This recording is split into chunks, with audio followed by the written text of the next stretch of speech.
A pessoa que procrastina neste ato, no ato da procrastinação, ela está dizendo, revelando, ela está mostrando o seguinte, ela está dizendo, sem palavras, não quero ser responsável pela condução da minha própria vida, eu quero alguém que me carregue. Porque se eu fizer alguma coisa errada, então aí o culpado não sou eu, é a pessoa que está me carregando. Eu não tenho que tomar uma iniciativa nenhuma, porque na hora que eu tomar uma iniciativa e tiver que pilotar um projeto qualquer, ainda que esse projeto seja o de ser eu mesmo, o responsável serei eu. E por enquanto o responsável por aquilo que apresento para o mundo, o responsável é a sociedade, que construiu a minha personalidade. Ora, eu sou vítima. A minha personalidade é construída pela sociedade, eu prefiro continuar sendo vítima, coitadinho de mim, né? Coitadinho de mim.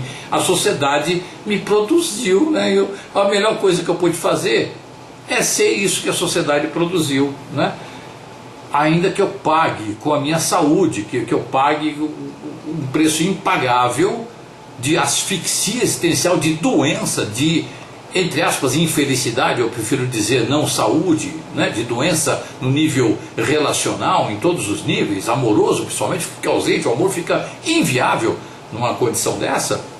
Ainda que eu pague esse preço, eu prefiro, né, a pessoa que se acovarda disso, né, ela, do autoconhecimento, da percepção de si própria, e que opta pela procrastinação, porque é uma opção, inconsciente mas ou consciente, ou as duas coisas, ela opta por isso e ela vai se desresponsabilizando pela própria vida. Eu não quero ser responsável pela condição da minha vida. Eu quero aquela pessoa que arruma um emprego, nem questiona se ela ama ou não ama.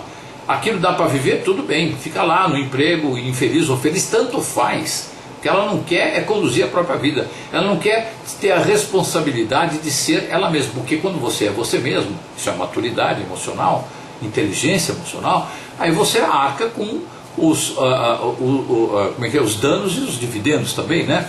Com danos e com os lucros, prejuízos e os lucros disso aí, não é?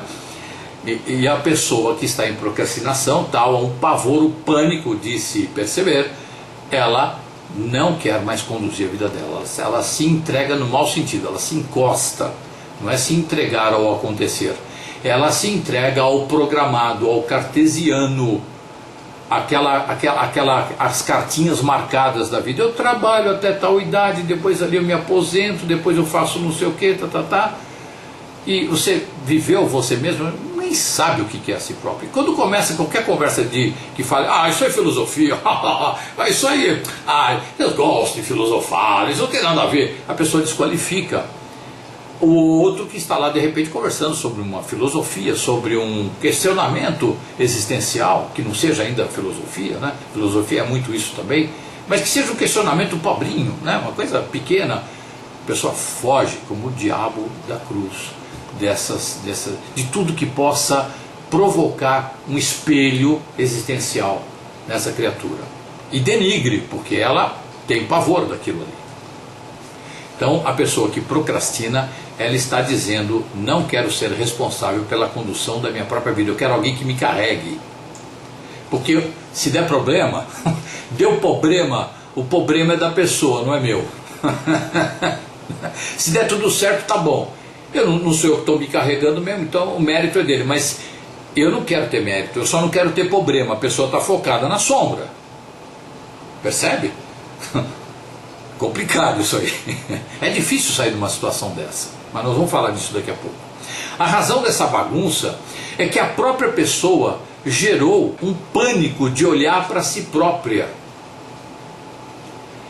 Ela acha que esse olhar é uma ameaça para o disfarce que ela criou para se dar bem socialmente.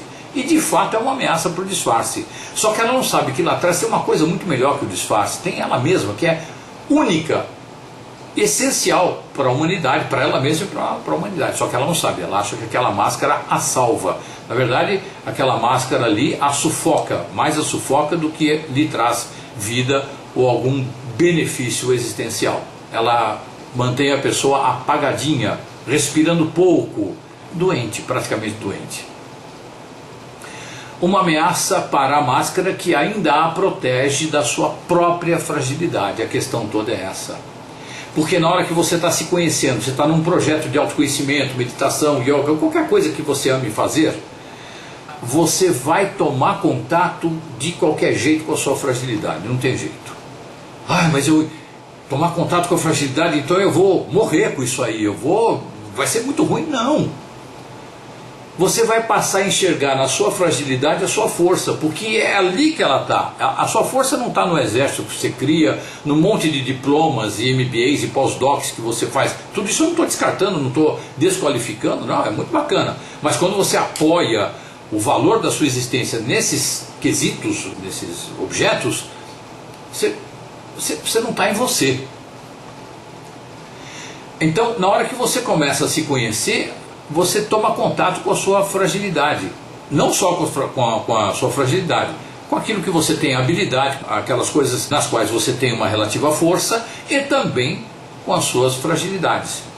Só que quando você percebe, o bacana, o saudável, é que quando você percebe que é uma fragilidade, você, logo num pensamento saudável, na intuição saudável, é aqui que eu preciso operar, é aqui que eu preciso trabalhar, para, ainda que permanecendo frágil, eu tenha a força na fragilidade. É quando você aceita as suas limitações, quando você aceita os seus erros, está de bem, está em paz com os seus erros, aí fica tudo bem. A sua fragilidade não é mais ameaçadora. E o cara que procrastina, o cara que foge de si próprio, ele tem certeza que a fragilidade dele vai assassiná-lo, vai matá-lo, vai aniquilá-lo. Por isso ele foge, como o diabo da cruz, da fragilidade. Esse olhar para si próprio se revela uma ameaça para a máscara que ainda protege essa pessoa da sua própria fragilidade, ainda protege a pessoa de exercer a sua grande força. Ou seja, a pessoa permanece fraca. A cabeça da pessoa fica mais ou menos assim. Tem duas tensões básicas na cabeça da pessoa que está nessa atitude de procrastinação, de fuga de si próprio, que é uma coisa é a outra. Um lado dela, o que está abafado pela angústia e pelo medo, quer desesperadamente vir à luz. A pessoa pensa que foge de si impunemente, ou sem consequências, melhor do que impunemente, sem consequências ruins ou doentes, porque o que ela é fica lá pulsando o tempo todo. Energia parada igual doença, começa a desenvolver doenças. Então um lado dela quer desesperadamente ser expresso, quer vir para fora, quer existir, ser para fora. Essa é e não vem porque tem a tensão da repressão. Não, contato comigo não, pelo amor de Deus, contato comigo não. Filosofia, que religião, nossa, nada disso. E vai abafando, e vai sufocando, achando que isso não tem consequência. Ruim tem, doença. E o outro lado, a outra tensão, de quem está nessa vibe de fugir, né, nessa atitude de fugir de si próprio e que já está na procrastinação. Eu não quero ser responsável pela condução da minha vida, quero alguém que me carregue, né?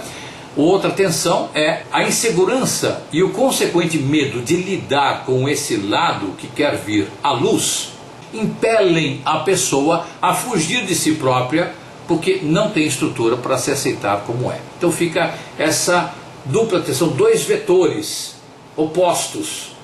Um, seja o que você é; outro, fuja como o diabo da cruz daquilo que você talvez possa ser, porque não sabe, o ego não sabe que a pessoa poderá vir a ser. Esta é uma tensão existencial muito comum em todos nós. A gente morre de medo de exercer aquilo que a gente é, porque a gente tem medo da execração pública, medo das consequências ruins.